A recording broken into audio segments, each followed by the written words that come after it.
baru berusia 15 tahun. Karena keluarganya yang miskin, ia pun putus sekolah dan bekerja untuk menghasilkan uang. Kemanapun ia pergi, ia akan diremehkan. Tapi tak ada yang berpikir, ia akan menjadi terkenal di Amerika dan menjadi seorang miliarder. Berawal dari koran ini, diterbitkan berita seseorang bernama Andrew Carnegie. Dia juga putus sekolah untuk bekerja. Di usia 12 tahun, ia mulai bekerja dan juga menderita karena penghinaan orang lain. Tapi pada akhirnya, dia pun menjadi miliarder. Melihat pria itu bisa sukses, lalu anak itu pun bersumpah ia juga ingin menjadi miliarder. Saat di rumah, anak itu mengeluarkan koran dan berkata kepada ayahnya, "Aku ingin menjadi miliarder." Ayahnya pun menjawab, "Ingat ini, nak, kau tak akan pernah menjadi kaya. Kau hanya akan menjadi rendahan seperti ini. Ayahku yang mengajari itu. Jadi, aku hanya bisa mengajarimu seperti ini." Mendengar perkataan ayahnya, anak itu pun diam. Melihat ibunya yang sakit parah, dia tak ingin menjadi seperti ayahnya, menjalani hidup tanpa tujuan, bahkan uang untuk membeli obat ia tak memilikinya. Ia lalu memutuskan untuk pergi, karena dia tahu ia harus menghasilkan banyak uang untuk menyelamatkan ibunya. Tapi yang dia tak tahu adalah, perjalanan ini adalah perpisahan untuknya. Red tak punya uang untuk membeli tiket. Ia hanya bisa menyelinap saat kereta baru saja berjalan. Lalu, saat ia terbangun, ia sudah berada di Texas. Sebelum kereta itu berhenti, ia harus melompat keluar. Saat sampai, ia tak tahu harus kemana. Jadi dia mengikuti sekelompok orang yang lewat dan pergi ke kota kecil. Sampai di kota, terdapat petani yang sedang merekrut pekerja untuk dapat makan. Red pun menghampirinya dan ingin diberi pekerjaan. Tapi pekerja lain juga menginginkannya. Jadi dia mengangkat pria gemuk di sampingnya untuk membuktikan diri bahwa dia layak direkrut. Melihatnya sangat bersemangat, petani itu pun membawanya. Di ladang, Red bertemu seseorang, Gus, dan mereka seumuran. Sebenarnya Gus lahir di keluarga yang kaya, tapi karena masalah ekonomi, ia harus bekerja dan mencari uang. Mimpinya adalah menjadi kaya dan memiliki peternakan yang besar di Texas. Keduanya pun sama, mengalami nasib buruk. Atas kesamaan itu, mereka pun berteman. Malamnya, para pekerja berkumpul untuk bermain. Tapi Red berpikir, ia tak bisa mengandalkan bekerja paruh waktu. Jika ia hidup seperti ini, ia tak akan bisa menjadi miliarder. Pada akhirnya ia akan menjadi seperti mereka, terlalu membuang waktu. Red pun menemui petani itu dan bertanya padanya, "Aku ingin tahu, bagaimana caranya bisa sukses?" Petani itu pun menjawab, "Ada banyak syarat untuk menjadi sukses. Tapi untuk menjadi pemimpin, itu akan membuatmu menjadi sukses." Perkataan itu membuat Red sadar. Ia pun bertanya, "Jika aku bisa menyelesaikan ini dengan cepat, apa itu akan menghemat uang?" Petani itu pun berkata, "Ya." Lalu Red berkata lagi, "Besok aku akan menyelesaikannya. Kau simpan uang itu dan berikan padaku." Petani itu tersenyum dan menjawab, "Aku mengagumimu, tapi kau tak bisa menyelesaikannya." Lalu,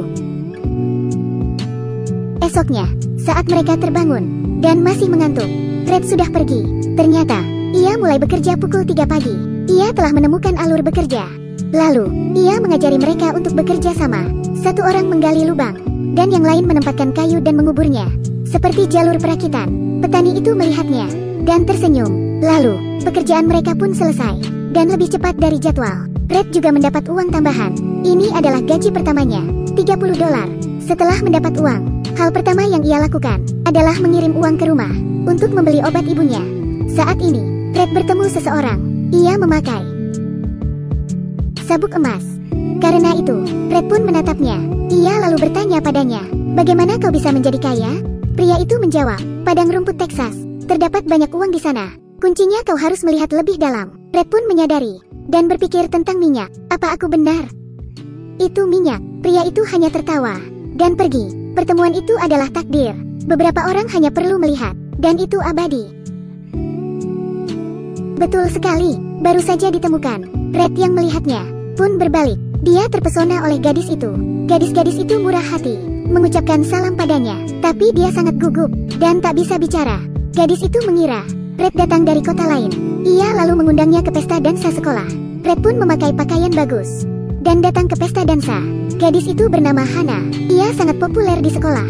Red pun tak melewatkan kesempatan. Dia memutuskan untuk mengaku ingin menikahinya. Setelah mereka bertemu, Red mengatakan kalimat paling lancar. Hari ini ia datang untuk mengantar pulang Hana. Ia membawa tas di punggungnya dan berdiri sedikit membungkuk. Saat kakak Hana datang untuk menjemputnya, Ia bersikap arogan dan menertawai Red. Lalu ia pun mengejeknya. Red pun tak mau kalah. Ia maju ke depan dan berkata kepadanya, suatu hari nanti, ia akan menjadi miliarder. Sebenarnya cara Hana memperlakukan Red cukup menarik. Dia membawa Red menemui kepala sekolah agar ia dapat bersekolah lagi dan ia bisa tinggal di sini. Saat kepala sekolah belum mengatakan apapun, Red sudah tak setuju. Dia pikir sekolah hanya membuang-buang waktu. Cukup baginya untuk belajar sendiri. Dan banyak juga orang sukses yang tak bersekolah. Kepala sekolah itu berkata, tak ada yang salah untuk menjadi ambisius. Tapi pendidikan itu perlu dan penting untuk masa depanmu. Untuk membuktikan dirinya, Red pun meminta Hana untuk memberinya pertanyaan. Beri aku angka 5 digit dan kalikan itu ke angka lain. 56.679 dikalikan 61. 3.457.419. Hanya dalam 1 detik, dia dapat menemukan jawabannya. Hana pun membenarkan. Ia pun menatap ke arah Red. Tak hanya itu, ia juga melihat sekilas. Kepala sekolah itu menderita penyakit kulit, dan secara akurat menyatakan penyebabnya. Lalu dia berkata, kepala sekolah, Anda memiliki pendidikan yang baik. Perkiraan pendapatan tahunan, Rp1.700 di kota kecil ini. Aku tak puas dengan itu. Setelah itu ia keluar. Hana mengatakan kepada Red, ia merasa marah. Dia berkata, kamu seperti ini, berjuang untuk menjadi kompetitif. Sangat menjelaskan harga diri dan kerapuhanmu. Setelah berbicara, dia pun berbalik dan pergi. Kemudian keesokan harinya, Hana melihat Red muncul di kelas. Dia sangat senang Red dapat mendengarkan nasihatnya. Setelah kembali bersekolah, keduanya pun semakin dekat dan bersenang-senang. Tapi pada suatu hari, terdapat berita tentang Jepang yang menyerang Pearl Harbor. Amerika terpaksa berperang melawan Jepang. Meskipun Red ingin menghasilkan uang, tapi ia juga seorang pemuda yang bersemangat. Ia berbohong tentang usianya dan mendaftar menjadi tentara. Setelah Hana mengetahui itu, mereka pun bertengkar. Aku tak akan menunggumu. Tapi detik berikutnya, aku minta maaf.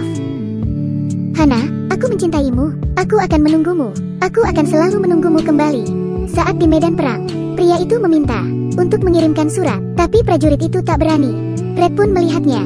Ia lalu mengambil amplop itu dan pergi. Baru saja berangkat. Saat melihat peluang, ia tak pernah melepasnya. Tapi dia terlalu ceroboh. Saat di pertengahan jalan, ia tiba-tiba terkena bom. Untungnya ia bertemu dengan Gus. Mereka menjadi kawan seperjuangan lagi. Gus pun mengambil risiko untuk menyelamatkan Red. Waktu berlalu. Dalam sekejap mata, Red sudah tumbuh dewasa. Setelah ia pulang, ia memakai semua tabungannya untuk membeli mesin bor. Tapi tak ada minyak yang keluar dari bor. Red tak bisa mengeluarkan uang lagi. Dan mereka memiliki 4 anak yang harus dibesarkan. Kalian pasti bertanya, dengan siapa dia menikah? Dan di mana Hana? Lihatlah mata dan bentuk wajah istrinya. Meskipun filmnya tidak menjelaskan dengan jelas, tapi aku percaya, dia adalah Hana. Red memang jenius, tapi ia tak beruntung. Ia menghabiskan semua tabungannya untuk membeli mesin bor, tapi ia tak bisa mengebor minyak. Dan hari ini, saat ia bermain dengan anaknya, perkataan putranya memberikannya ide. Bagus, bisakah ayah mengajariku cara melempar bola melengkung? Aku tak tahu caranya. Oke, seseorang pasti tahu caranya. Apa sebutan orang-orang itu? Ahli. Benar. Bisakah kau menemukannya? Betul sekali. Temukan orang profesional untuk melakukan hal-hal profesional. Lalu Red menyewa seorang ahli. Setelah ahli itu meneliti, ia pun benar-benar menemukan ladang minyak besar. Red.